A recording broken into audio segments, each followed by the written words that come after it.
Hey everyone, welcome back to Brian's Mysteries and Adventures on Trail. I hope everyone is doing well and looking forward to a nice Memorial Day weekend or whenever you happen to watch this video. Today we are going to be talking about the disappearance of Mr. Trammell Evans. Now, Mr. Evans disappeared here in April of 2023 in Joshua Tree National Park. Before we get started, I just wanted to remind everybody that the officials are wanting to remind everybody that they don't want people going out searching on their own for Mr. Evans, trying to fly drones, that kind of thing, because when people are flying drones, they can't fly their helicopters and their equipment. Now, these are some maps up that I'm going to have, as always, just to give you an idea of where he was initially dropped off, which was Black Rock Canyon Campground. I'm going to have some pictures up of the campground just to give you an idea of what it looks like. As you can see, it's desert grounds with lots of Joshua trees, obviously. Now, there is a recreation center there at this location. This is a picture of that here. This next picture is just a picture of looking down at the campground sort of from afar. So as you can see, it's mostly desert area. Now, Mr. Evans' plan was to hike from the Black Rock to Geology Road, then back to Black Rock via the California Riding and Hiking Trail. Now, this is what officials believe. I'm going to have maps up throughout the video of these different trails. This is the main hike here that he would have taken. There's a couple different options, and then on his return trip, this is the other trail that he would have taken. And again, there's different options of where he might have picked up the trail, where he might have lost the trail. The search was actually initiated the same day that he was dropped off.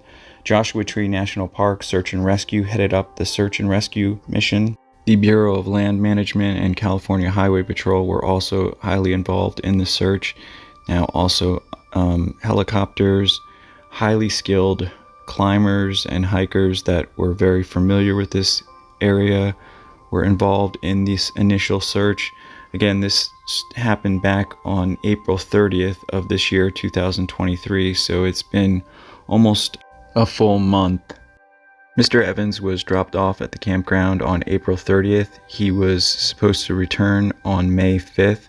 However, he was not there. This is when the search got started.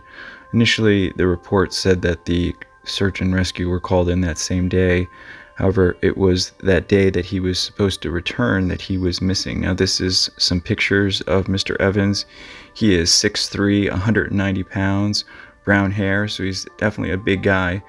I'm going to have all the information of what he was last seen wearing. This is a picture of the area where he went missing right around the time that he went missing, just to give you an idea of the terrain and what it was like around the time that he was there. For those skeptics out there, Mr. Evans is a very athletic young man. He was very familiar with this area of the park, and from what I understand, a big portion of Joshua Tree National Park.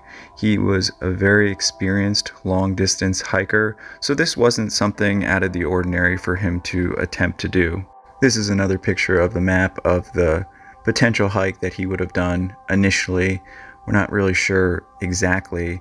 Now, Mr. Evans is 25 years old, 6'3", 190 pounds, brown reddish hair, brown eyes, usually has some facial hair. Was last seen wearing a silverish colored Patagonia shirt.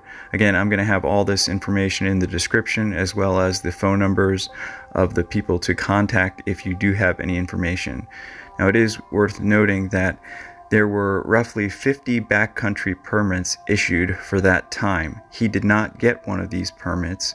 However, the authorities were able to track down all of those people that did get permits and that were in the area at the time and asked them if they had seen Mr. Evans, gather any information. Unfortunately, none of this panned out. They weren't able to establish any further leads from these contacts. Mr. Evans was last seen wearing that silver shirt, white and gray sun hoodie, a black Patagonia puffy vest, blue shorts, blue Asics, a backpack from REI, it was black in color, an egg crate style sleeping pad, a dark green beanie, a green Patagonia fanny pack, That's pretty much what we know at this time. I know some of these pictures aren't the best, but that's all I could really find. Those of you that are familiar with Joshua Tree National Park, it can get very, very hot. This year, thankfully, because of all the snowmelt, the water sources will be greater.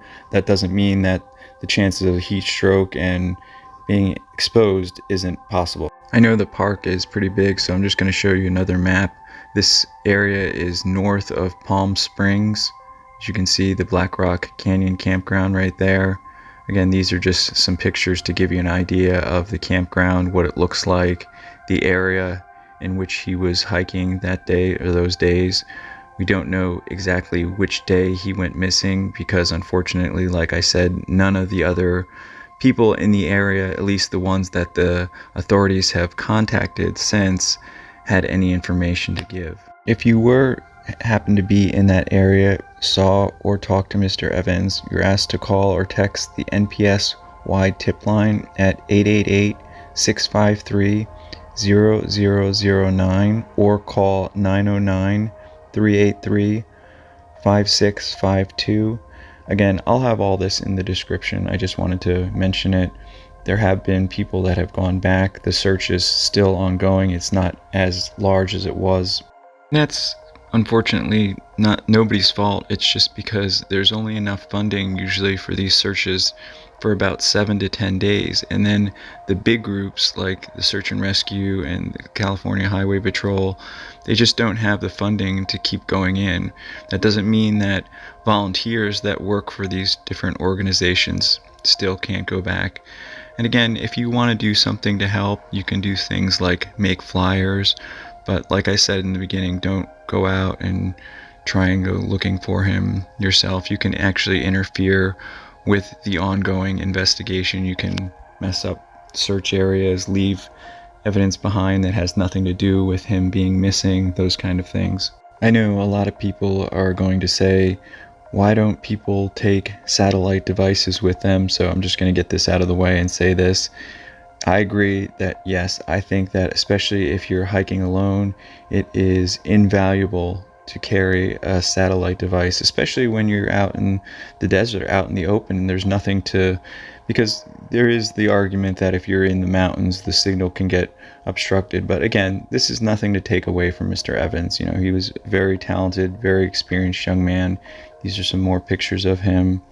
And I just want to send thoughts and prayers out to Mr. Evans' family, his friends, all his loved ones, all the search and rescue people that have worked so hard to try and find him, all the volunteers and different people that have joined in the search that have tried to help find him. And I just hope and pray that you are found and that you are reunited with your family. Like I said, if you want more information, I'll have that in the description. I want to thank everybody for watching and thank you all for all your wonderful support. It just means the world to me. You guys all are just amazing. Special thank you to co.ag for providing the background music. Hopefully I'll see you all in the next one. Take care. Hey everyone, thanks for sticking with me to the end. I really appreciate it. If you want and have the means and want to help support me, I'll have that information in the description as well. I mean, my Venmo, my PayPal, also my address. And I just wanted to take this time to thank all of those that have supported me or that have written letters. Those of you that know me well know that I love getting real mail. So I really appreciate all of you that have written letters, just expressing your different opinions, whether it's negative or positive.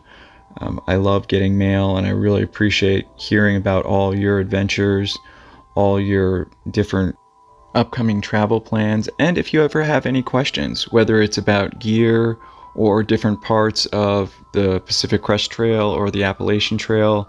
Unfortunately, I haven't had a chance to explore the Continental Divide Trail.